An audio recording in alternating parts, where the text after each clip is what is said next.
A lady just called me up and she said कि मेरे पास chats और voice recording है with other ladies. Him flirting with them or having an affair.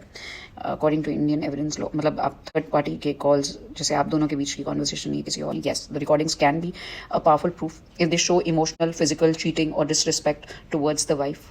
They are relevant, but adultery अपने आप में criminal offense नहीं, आपको पता है, ये सिर्फ एक divorce का ground है. So adultery versus cruelty, proving full adultery is tough, but suspicious or inappropriate chats is equal to mental cruelty. And same with the husbands also. Understand, it's not only for ladies. The use in like divorce or DV case, these clips can strengthen your case for divorce.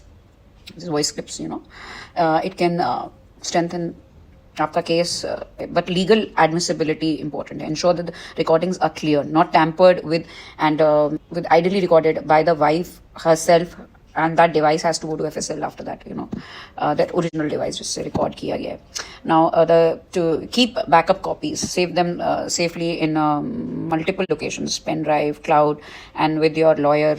So don't share publicly, never leak them on social media, use only in court through proper legal channels.